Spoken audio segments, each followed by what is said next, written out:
യുദ്ധം തുടങ്ങിക്കഴിഞ്ഞു മോളെ. യുദ്ധം? അതെ, നിന്റെ അച്ഛന്റെ സ്വത്തുക്കൾ കൈയടക്കാനുള്ള യുദ്ധം. എനിക്ക് ആരുടെ സ്വത്തും സൗഭാഗ്യങ്ങളും ഒന്നും ആവശ്യമില്ല. എനിക്ക് എന്റെ ഭർത്താവിന്റെ സംരക്ഷണവും ജീവിതവും ഉണ്ട്. എനിക്കത് മതി. നിനക്കത് മതി, പക്ഷേ ആ കുട്ടികൾക്കോ? നിളയും കാവേരിയും അവരുടെ ആകെ ആശ്രയം ഇപ്പൊ നീയാ മോളെ. അവരെ നിന്റെ കയ്യിൽ ഏൽപ്പിക്കണമെന്നായിരുന്നു മരിക്കും മുമ്പ് ശ്രീനിവാസൻ എന്നോട് പറഞ്ഞ അവസാനത്തെ ആഗ്രഹം. അതെങ്കിലും സാധിക്കണ്ടേ മോളെ? ഏറാടി അങ്കിളെ, അങ്കിൾ ഒരു ദിവസം വന്നു. മഹാനായ പാട്ടുകാരൻ ശ്രീനിവാസ് ജി എന്റെ അച്ഛനാണെന്ന് പറഞ്ഞു. കുട്ടിക്കാലത്ത് വളർത്തിയ മുത്തശ്ശി പറഞ്ഞു കേട്ട കഥകളിൽ ഒരു പാട്ടുകാരൻ ശ്രീനിവാസൻ ഉണ്ടായിരുന്നത് കൊണ്ട് ഞാനതങ്ങ് വിശ്വസിച്ചു. അത് വിശ്വസിക്കണം മോളെ. അദ്ദേഹം നിന്റെ അച്ഛനാ. അച്ഛൻ? ജന്മം നൽകിയതുകൊണ്ട് ഒരാൾ അച്ഛനാവോ? പൂർണ്ണ ഗർഭിണിയായ ഭാര്യയും ആ വയറ്റിലുള്ള പാവം കുഞ്ഞിനെയും നിർദ്ദയമായി ഉപേക്ഷിച്ച് കളഞ്ഞയാൾ എങ്ങനെ ഒരു അച്ഛനാവും? പ്രസവത്തോടെ എനിക്ക് എന്റെ അമ്മയെ നഷ്ടപ്പെട്ടു. അയൽവക്കത്തുള്ള ഒരുപാട് അമ്മമാരുടെ പാല് കുടിച്ചാണ് ഞാൻ വളർന്നതെന്ന് മുത്തശ്ശി പറഞ്ഞ് ഞാൻ കേട്ടിട്ടുണ്ട്. കുട്ടിക്കാലത്ത് എപ്പോഴോ അച്ഛനെ കുറിച്ച് ചോദിച്ചപ്പോ മുത്തശ്ശി റേഡിയോയിൽ ഒരു തമിഴ് പാട്ട് വെച്ച് തന്നു.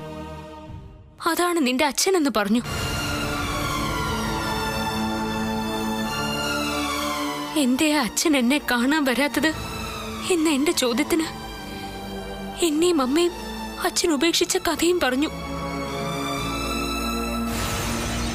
പിന്നീട് ഒരിക്കലും ഞാൻ മുത്തശ്ശിയോട് എന്റെ അച്ഛനെ കുറിച്ച് ചോദിച്ചിട്ടില്ല.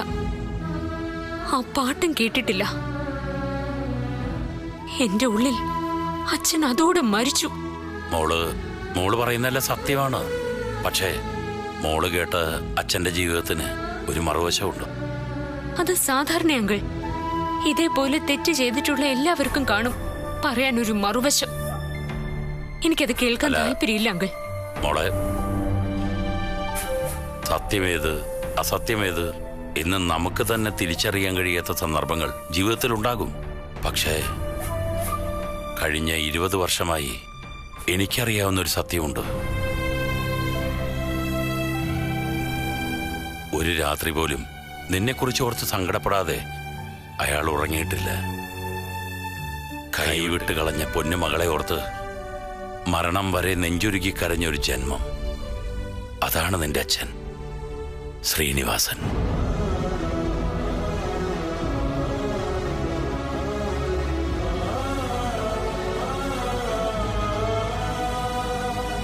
മഹാനായ പാട്ടുകാരൻ ശ്രീനിവാസനെ എല്ലാവരും അറിയും. പക്ഷേ പൂർണ്ണ ഗർഭിണിയായ ഭാര്യയ്ക്കും കുഞ്ഞിനും ഒരു നേരത്തെ ആഹാരം പോലും വാങ്ങിക്കൊടുക്കാൻ കഴിയാത്ത ഗതികെട്ട ഒരു ശ്രീനിവാസനെ ആർക്കും അറിയില്ല. നിന്റെ അമ്മ മരിച്ച ശേഷം നിങ്ങളെ മുത്തശ്ശിയുടെ അടുത്ത് കൊണ്ടാക്കുമ്പോൾ ആഹാരവും പരിചരണവും കിട്ടുന്നുള്ള ഒരാശ്വാസമായിരുന്നു ശ്രീനിവാസന്. നിന്റെ അമ്മ ഇന്ന് ജീവിച്ചിരുന്നെങ്കിൽ അവള് പറഞ്ഞേനെ സത്യം. നിന്റെ അച്ഛൻ നിന്നെ ഉപേക്ഷിച്ചതല്ല, മരണത്തിൽ നിന്ന് രക്ഷിച്ചതാ മോളെ. എന്നിട്ടെന്തേ വലിയ പാട്ടുകാരനായിട്ടും ഒരിക്കൽ പോലും ഈ മകളെ തേടി വരാത്തത്? അയാൾ വന്നു, ഒന്നല്ല പലവട്ടം. അപ്പോഴേക്കും താമസിക്കുന്ന വീടും നാടൊക്കെ വിട്ട് നിന്റെ മുത്തച്ഛി നിന്നെയും കൊണ്ട് എങ്ങോട്ടോ പോയി കഴിഞ്ഞിരുന്നു.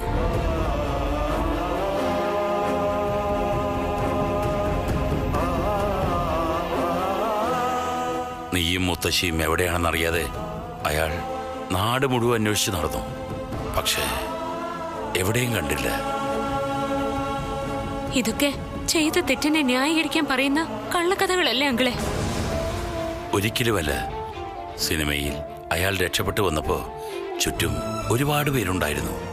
അതിനിടയിലാണ് സരസ്വതി ശ്രീനിവാസന്റെ ജീവിതത്തിലേക്ക് കടന്നു വരുന്നത്. 15 കൊല്ലം മുമ്പ്. സരസ്വതിക്കും അറിയാമായിരുന്നു നിന്നെക്കുറിച്ച്. കാവേരിയെ പ്രസവിച്ച് 6 മാസം കഴിഞ്ഞപ്പോ സരസ്വതിയും പോയി.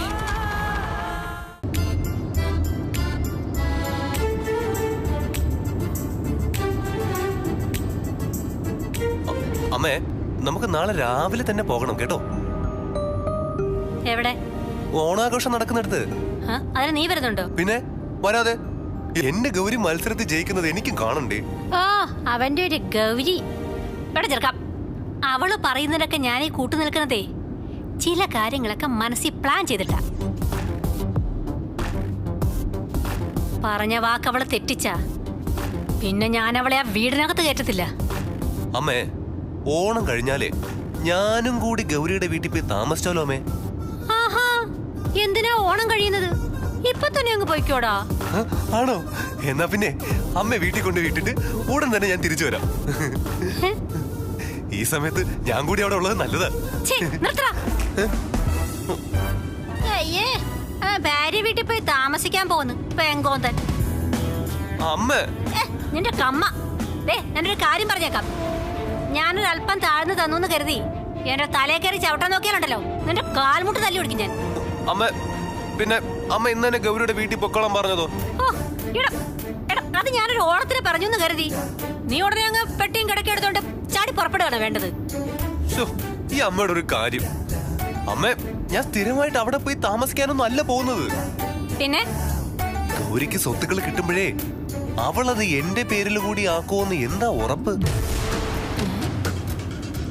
പെണ്ണുങ്ങളല്ലേ, ചിലപ്പോ വാക്ക് മാറിയാലോ. അതെന്റെ പേരിൽ കൂടി ആക്കാനാ ഞാൻ അവിടെ പോയി നിക്കാന്ന് വിചാരിച്ചത്. എന്താ ഇപ്പൊ അമ്മയ്ക്ക് മനസ്സിലായോ? മനസ്സിലായി. പക്ഷേ തൽക്കാലം അത് വേണ്ട. അതിനുള്ള സമയം വരും. അപ്പൊ ഞാൻ പറയാം കേട്ടോ. അതുവരെ രണ്ടുപേരും രണ്ടിടത്ത് അങ്ങ് നിന്നാ മതി.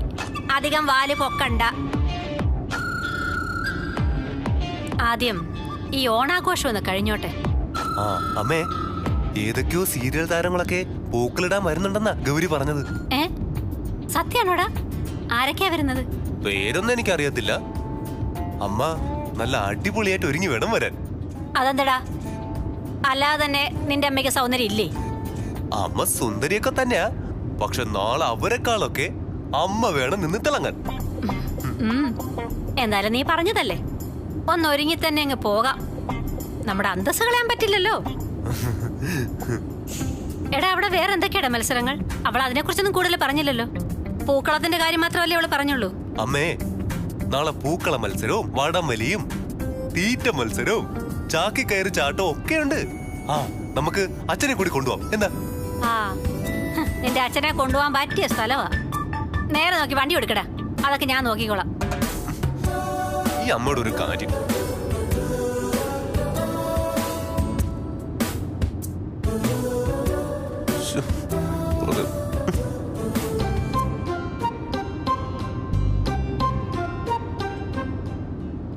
നിലാമലരെ നിലാമലരെ പ്രഭാകിരണൻ വരാറായി.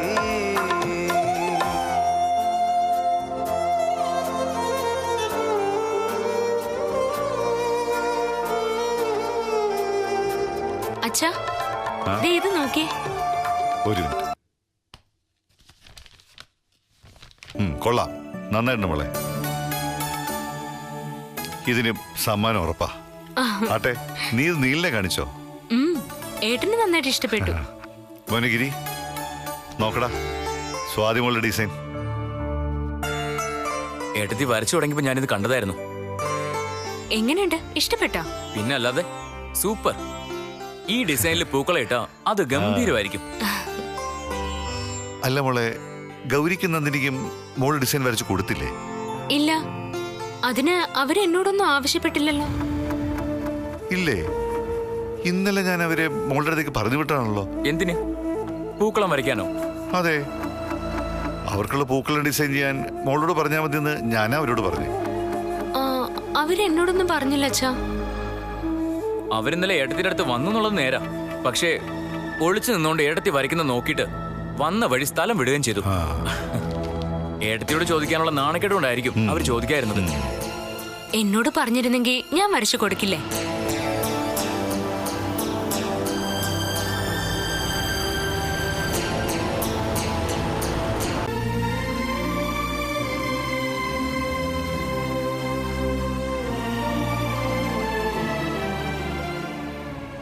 സൂക്ഷിക്കണം എന്ന് തന്നെയാ എനിക്കും പറയാനുള്ളത്. കുറച്ച് ദിവസം കൂടി ആ കുട്ടികൾക്ക് അവിടെ ജീവിക്കാൻ കഴിഞ്ഞേക്കും. അത് കഴിഞ്ഞാൽ ഏത് നിമിഷവും അവർ നാട് കടത്തപ്പെടാം, അല്ലെങ്കിൽ അവർ കൊല്ലപ്പെടും.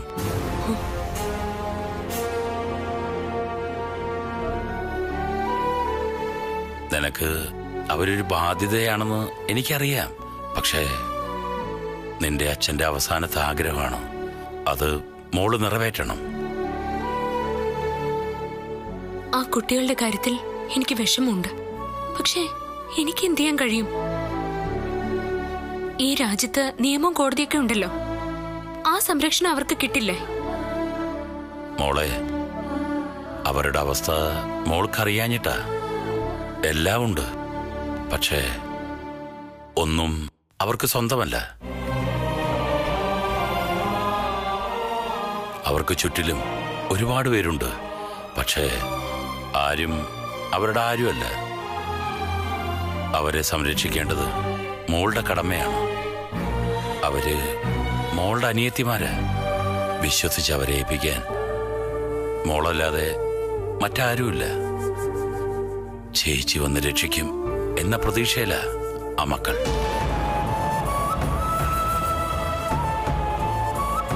തൽക്കാലം കുറച്ചു ദിവസം കൂടി അവരവിടെ നിൽക്കട്ടെ. അത് കഴിഞ്ഞ് വേണ്ടത് എന്താന്ന് വെച്ചാ നമുക്ക് തീരുമാനിക്കാം. എന്തായാലും ഒരു കാര്യം ഞാൻ ഉറപ്പു തരാം, അവരെ ഞാൻ കൈവിടില്ല. അത് മതി മോളെ. ഏറിയാൽ ഒരാഴ്ച, അതിനുള്ളിൽ അവരെല്ലാം അറിയും. ആ രേഖകൾക്ക് വേണ്ടിയുള്ള അന്വേഷണം അവിടെ തുടങ്ങിക്കഴിഞ്ഞു. അതിപ്പോ ആരുടെ കയ്യിലാണെന്ന് അവർക്കൊരു പിടിയില്ല. ആരൊക്കെയാ ഏറടിയങ്കൾ പറയുന്ന ഈ അവർ? വസുന്ധരയും മക്കളും, മൂത്ത മകൻ സുധീന്ദ്രൻ, ഇളയവള് സുലക്ഷണ.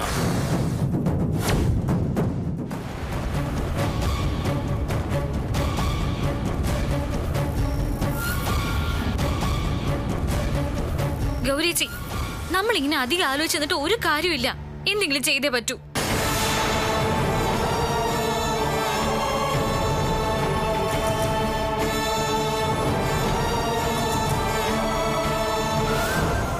നാളെ പൂക്കളിടാൻ സമയത്ത് അവർക്ക് മുന്നിൽ നമ്മൾ നാണം കെടേണ്ടി വന്ന എനിക്ക് ആലോചിക്കാൻ കൂടി വയ്യ. രാജീവേട്ടന്റെ അമ്മ പറഞ്ഞ ഐഡിയ നമുക്കങ്ങ് പ്ലാൻ ചെയ്താലോ? അത് വേണോ? അതൊക്കെ വലിയ പ്രശ്നമാവും. ആരെങ്കിലും അറിഞ്ഞാ പിന്നെ അത് മതി, നമ്മുടെ സകല പദ്ധതിയും പൊളിയും. ഇല്ലടി, നീ ധൈര്യമായിട്ടിരിക്കും. നമുക്ക് അത് തന്നെ പ്ലാൻ ചെയ്യാം. അത്തപ്പൂക്കളും നമ്മളിടും, സമ്മാനവും നമ്മൾ വാങ്ങും. ഇതിന് നടത്തിയിട്ടേ ഉള്ളൂ കാര്യം. നീ വാ. ഗൗരിജി, നമ്മൾ എന്ത് ചെയ്യാൻ പോവാ? നീ ഇപ്പൊ വാ, ഞാൻ കാണിച്ചു തരാം എന്ത് ചെയ്യാൻ പോവാന്ന്. നീ വന്നേ.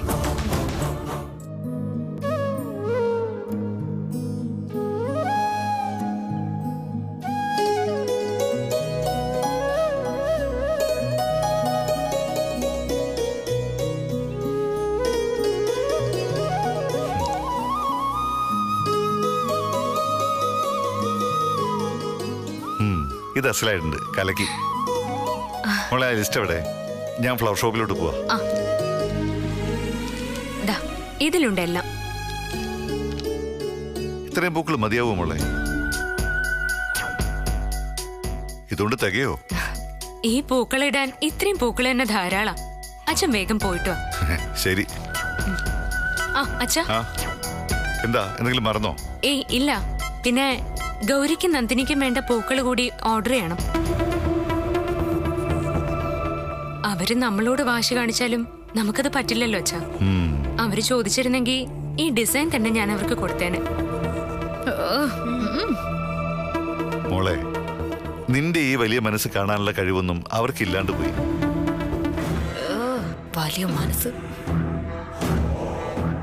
ഏത് സമയത്തും നിന്നെ കളിയാക്കാനും ദ്രോഹിക്കാനും അവര് പിന്നാലെ നടന്നാലും നിന്റെ മനസ്സിൽ അവരോട് ഒരു വിരോധമില്ല എന്നുള്ളതാണ് നിന്റെ മനസ്സിന്റെ നന്മ.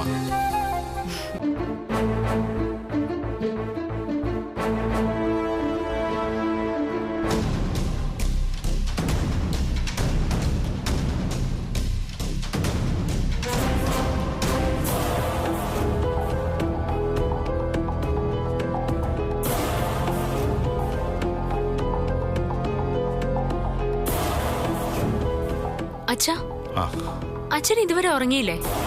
ഏയ് ഉറക്കം വന്നില്ല, ഓരോന്നാലോചിച്ചങ്ങനെ നിന്നുപോയി. അതെ, അച്ഛൻ പോയി കിടന്ന് ഉറങ്ങാൻ നോക്ക്. നാളെ രാവിലെ അത്തപ്പൂക്കളിടാൻ എന്റെ കൂടെ വരേണ്ടതാ. അച്ഛാ, ഗൗരിക്കും നന്ദിനിക്കും പൂക്കൾ ഏർപ്പാടാക്കിയായിരുന്നോ?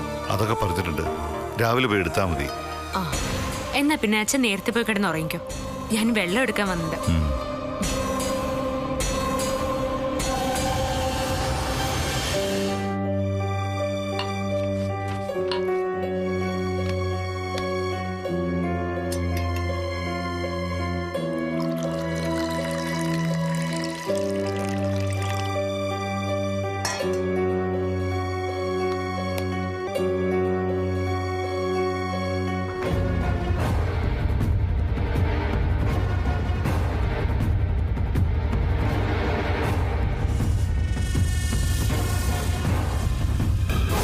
അദ്ദേഹത്തിന് എന്തൊക്കെ സംശയങ്ങളുണ്ട്.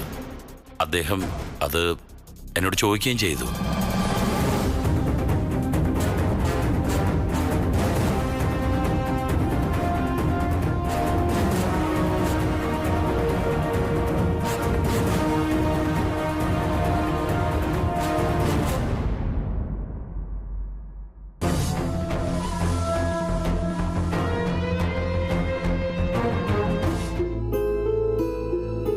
അച്ഛൻ ഇതുവരെ പോയില്ലേ?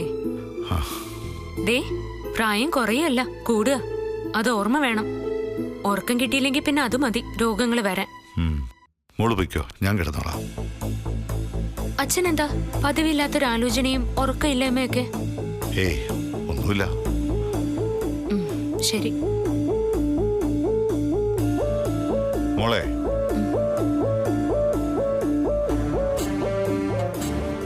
അച്ഛന് മോളോടൊരു കാര്യം ചോദിക്കാനുണ്ട്. ചോദിച്ചാ അതൊരു അബദ്ധമാവുന്നുള്ള സംശയത്തിലാ അച്ഛൻ. എന്താ അച്ഛാ? അച്ഛനെന്ന് മോളുടെ വൈദ്യനില്ലേ ഹേറാടി, അയാളെ കണ്ടിരുന്നു.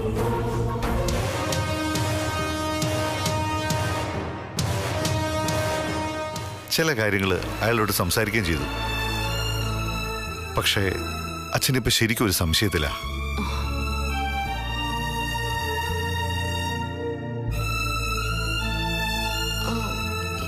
എന്താ അച്ഛന്റെ സംശയം? മോളെ, ശരിക്കും അയാളൊരു വൈദ്യൻ തന്നെയാണോ?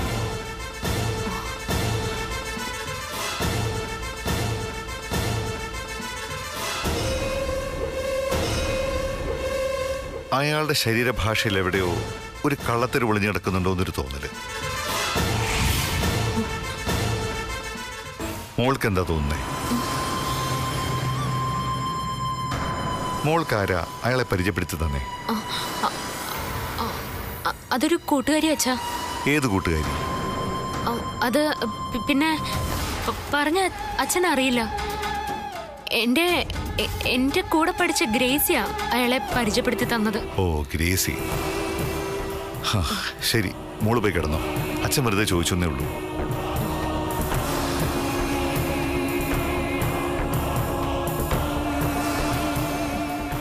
എന്താ പോകുന്നില്ലേ? പോവാ.